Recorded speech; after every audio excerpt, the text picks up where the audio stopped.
In the dripping jungle of Phuoc Tui, beneath the triple canopy, they weren't Australian.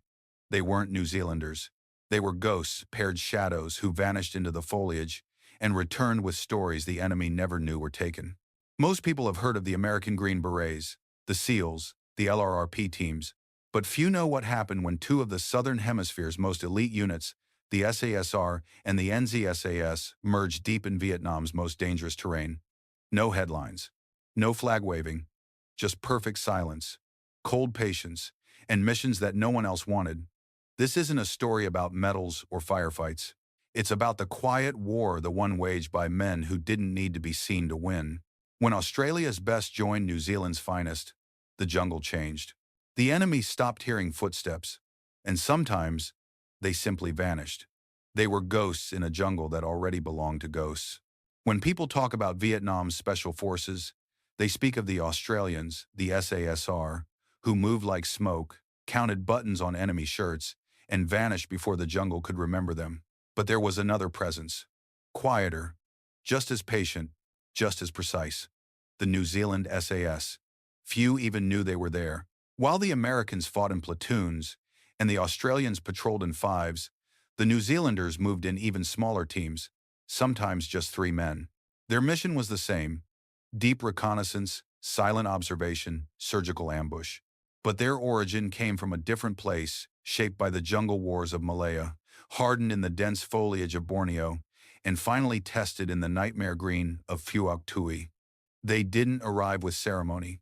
No flags, no speeches. Just a quiet order, and then they were inserted seamlessly into Australian SAS teams. No announcement, no distinction. One day they weren't there. The next, they were lying next to you in the mud, breathing with you, not saying a word. What followed was a partnership so silent, so perfect in its understanding, that even Viet Cong scouts often failed to detect 2 different nationalities working the same AO. 2 black berets, 2 nations, one mindset. Together, they would become something more than elite, something colder than tactical, something not listed in official troop rotations. The jungle didn't care where they came from, it only cared how well they disappeared. And they disappeared completely. It began without a handshake, without formalities, just quiet nods under camouflage netting, the low thud of helicopters fading behind them, and the scent of damp earth rising between jungle roots. The Australians were already there, veterans of Phuoc Tu, ghosts in green, 5-man patrols with eyes that never stopped scanning, hands that never fumbled with gear. The New Zealanders stepped into that rhythm without a sound, no introductions, just movement. They were cut from the same cloth but different threads.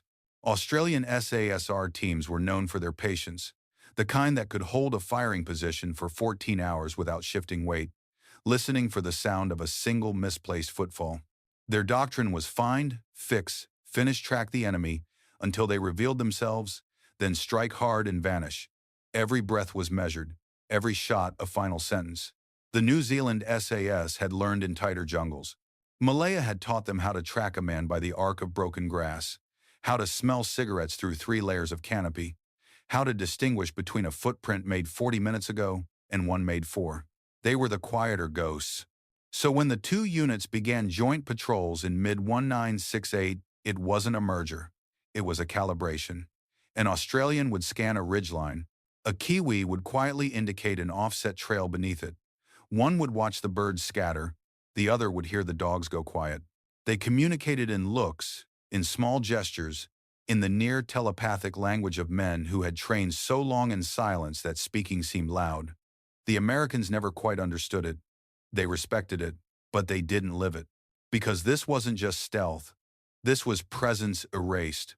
A form of existence that lived entirely within shadow, motionless unless it had to strike. There were stories one patrol where the New Zealander scout and the Australian signaller spotted a VC trail party within 12 feet. No one flinched. Not even a breath.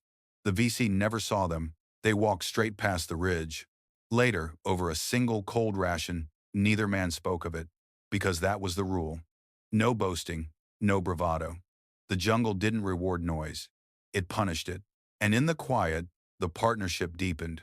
The Australians brought their meticulous pre-patrol rehearsals, battle-tested ROE discipline, and long-range navigation.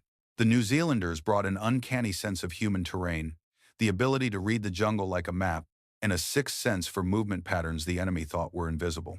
Together, they became what locals began calling the song Sin Bong Ma, the Twin Phantoms. Even captured VC prisoners mentioned them, the ones who never speak, who watch from the trees. This wasn't joint operations, this was fusion, and the jungle was beginning to feel it. The patrol moved at 1 meter per minute. That wasn't exaggeration, it was doctrine. On this mission, a joint SASR-NZ-SAS reconnaissance patrol along a suspected Viet Cong supply route east of Nui Dat Speed wasn't just dangerous, it was suicidal. Each step was tested with fingertips first. Each vine was eyed for tripwires, each patch of earth checked for signs of compression. The jungle was too quiet, the kind of quiet that meant someone else was listening. An Australian carried point. A Kiwi brought up the rear. In between, a silence so dense it felt like fabric. They had been inserted by chopper 2 nights earlier, a midnight drop into black canopy, rope in under rotor wash, disappearing before the downwash even settled. No gunfire, no flares, just fading blades, and then the crush of heat and green closing in. The AO was marked hot, but the intel was thin scattered reports of VC runners, footprints leading toward the long high hills, even rumors of a forward observer team operating radio relays for mortar fire. No confirmed strength, no known position. That was their job. Confirm, observe, vanish. By dawn of the third day, they were perched above a narrow choke point along a trail no wider than a pig track. The SASR patrol commander whispered the word "sitrep." One tap on the shoulder was the reply. No movement, all clear. They'd seen signs. Boot prints, fresh feces, broken undergrowth. Something was moving through here. But it wasn't just about seeing. The New Zealander scout noticed something else. Birds had stopped singing near the ridgeline. Monkeys had gone quiet, and the wind had shifted. To anyone else, it was nothing. But to the twin phantoms, it was loud. They repositioned silently. A slow crab crawl in the mud, bellies pressed into leech-covered roots, weapons cradled low. The Australian's L1A1 rifle didn't make a sound. The Kiwi adjusted his scope with one gloved thumb. Then the enemy appeared 2, maybe 3 figures. Moving low, AKs held flat, eyes scanning. But they weren't scouts, they were flankers, which meant a larger force was moving nearby. Likely a company-sized element, maybe more. The patrol froze. No radio calls, no movement. Just watching, calculating. 10 minutes later, they saw the real column. 40 to 50 men, packs, mortar tubes, supplies. Moving slow, unaware. The Australians took notes. Grid references, direction, pace, composition. The Kiwis logged weapon types, camouflage, comms gear. Intelligence like this didn't come from satellites. It came from sweat and stillness. They didn't fire. They didn't move. Because the mission wasn't to kill, it was to know. And once the last VC disappeared into the trees, the patrol backed out, inch by inch, erasing every footprint, brushing every branch back into place. Phantoms. Again. When they exfiled 4 days later, wet, silent, filthy, they handed over the report. A week later, an American artillery strike walked fire across the same coordinates. The column never made it to the long high. The phantoms had struck. Without ever pulling a trigger. 3 weeks later, the jungle was louder. The mission was different this time. Direct action support for a U.S. infantry unit pinned near the Nui Din foothills. Intel suggested a sizable VC force had dug in, using a system of spider holes and camouflage bunkers in terrain so dense, even helicopters hesitated to pass overhead. The Americans had walked into it heavy fire, booby traps, radio jamming. 2 squads were cut off and under constant harassing fire. The situation was deteriorating by the hour. That's when the combined SASR-NZ-SAS patrol was called in, not to fight alongside but to find a way through. Insertion was done in total silence. No rotors this time. A night march under rain and starlight, slipping past enemy pickets and along forgotten French rubber plantation tracks. They moved with no lights, no talking, no breaks. The Australians took over navigation. Grid by grid, contour by contour, they read the terrain like a map etched into their skulls.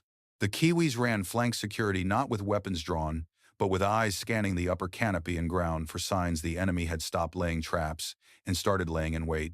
It took 18 hours to close within 600 meters of the cut-off U.S. position. Along the way, they passed VC fighting positions without being seen. One patrol member later recalled hearing the click of a Zippo lighter less than 10 meters away, and still, they didn't fire. But even phantoms have limits. Around 0430, a tripwire was spotted too late. A grenade trap went off low, spraying shrapnel into the mud. One Kiwi went down, leg bleeding, silent. The team didn't break. They didn't call for extraction. They administered aid, adjusted the plan, and moved. By 0600, they'd reached high ground overlooking the besieged Americans. Smoke and chaos below, sporadic gunfire, radios jammed. No way in by air.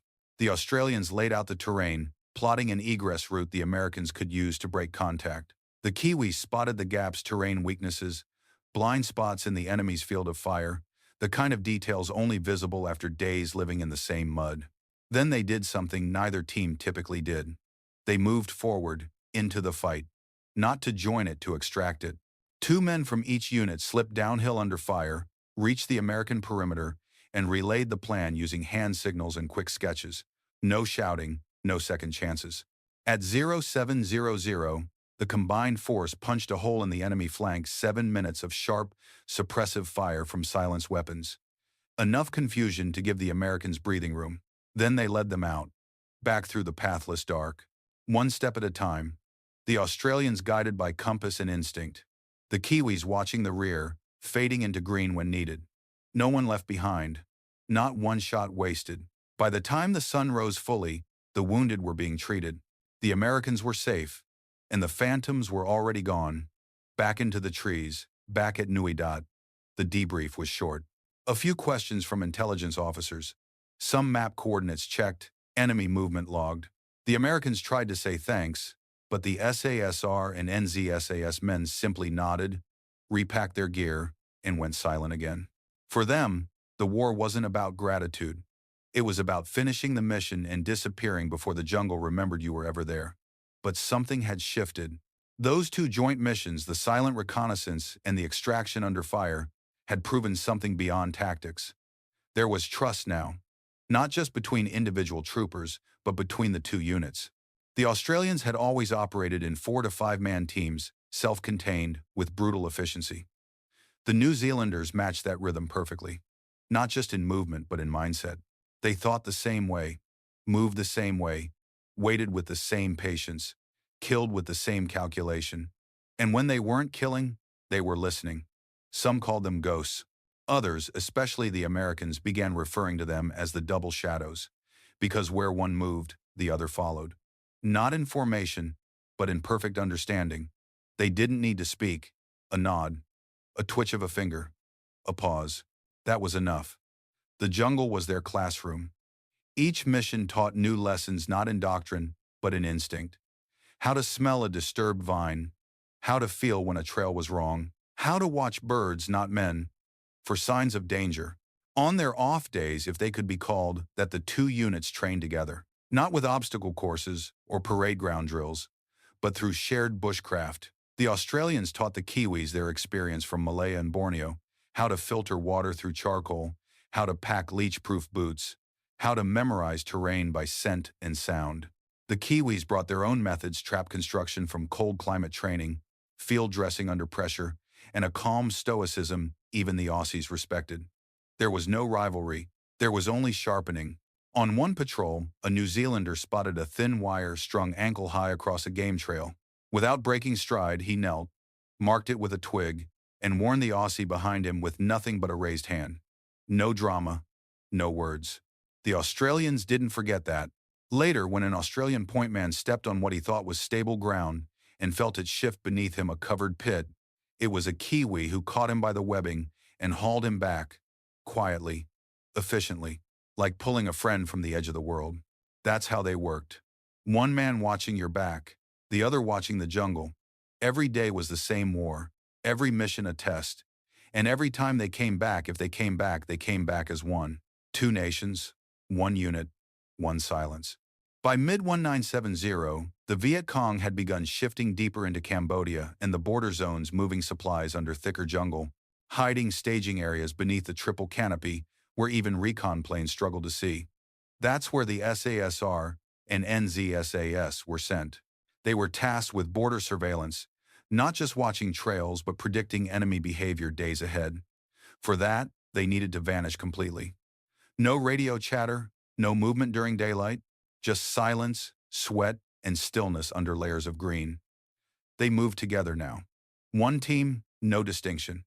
Patrol commanders alternated, sometimes Aussie, sometimes Kiwi, but it didn't matter. The planning, the execution, the escape routes all were shared. Their roles flowed naturally. An Australian might handle navigation through dense bamboo, while a New Zealander would handle signals or close security. No one ever had to ask. The rhythm was instinctive now. They had become something few in Vietnam ever truly mastered, invisible by choice. One mission took them into the Elephant's Ear jungle, a place locals called the Lung of Ghosts. The objective: track a newly established VC supply line crossing the Cambodian border, mark it for later artillery interdiction, and extract without being seen. It was supposed to be 5 days. It lasted 12. They moved at night, no more than a kilometer per day. Their rations ran low by day 7. They began collecting water from leaf drip and stretching their meals into halves, then quarters. One night, a distant firefight echoed through the trees, ARVN forces hitting a nearby position. The patrol hunkered down, unmoving, as NVA scouts fanned through the jungle in response. For 36 hours, they didn't move.